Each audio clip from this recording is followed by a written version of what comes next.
asking you a few questions for a project. Would you mind introducing yourself? I'm Mansi. I'm Shresthi. Ragha from 9B. Reya from 9B. Priyana from 9B. I'm Navya, I'm from 9A. I'm Advaita Das. I'm from 10th A.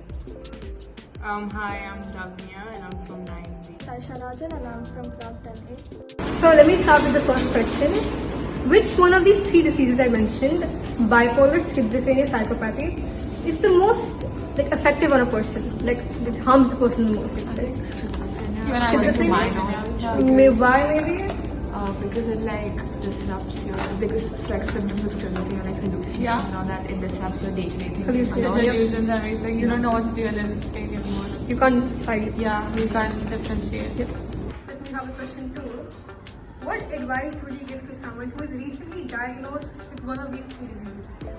I'd say you don't have to think of yourself as a monster. These disorders, they might not be the norm, but it doesn't exactly mean that you don't deserve to accept yourself. There are medicines that help you control whatever you experience with these disorders, so you can feel normal.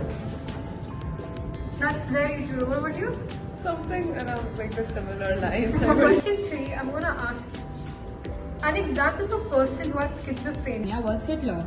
Do you think that this was a primary aspect of his life that affected his actions? Absolutely not. There are several schizophrenic people in this world who get medical care or things like that to get better, right? It cannot be the primary reason for him to be committing war crimes. There would be several other aspects such as his motives, his personality, etc. etc.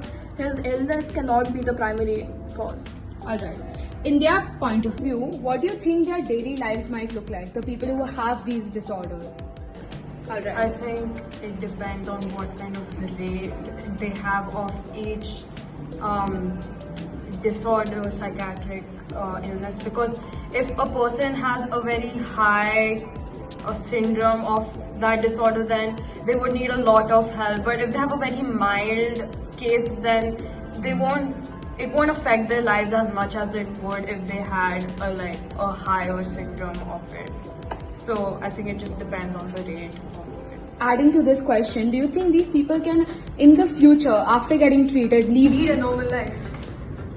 It'll never be normal like how other people who don't have these disorders would experience. They have their own form of normal, but never something that we would think as normal. What about you? Our normal won't be their normal. Do you think that people who commit these crimes can use their disorder as an excuse to get away with their crimes?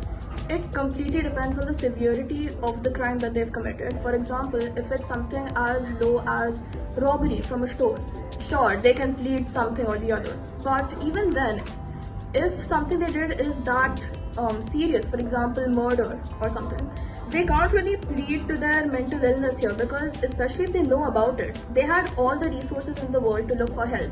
So the only concessions they would get is a minor decrease in their jail time, but they would still have to face consequences. What are the misconceptions and beliefs you have heard about these disorders? What I've heard is most of the time you are not able to live your life properly. You're not able to function, and completely takes over your entire life, your brain. You're basically just living in denial in a way. You are making things up in your mind, which is not really true. It's the reality, but you are twisting it in a way that you don't feel anything, or you don't feel empathy, or you don't feel guilt for what you are doing. But the misconception is that you are imagining things that are not really there. Thank you very much. Thank you. Scene cut!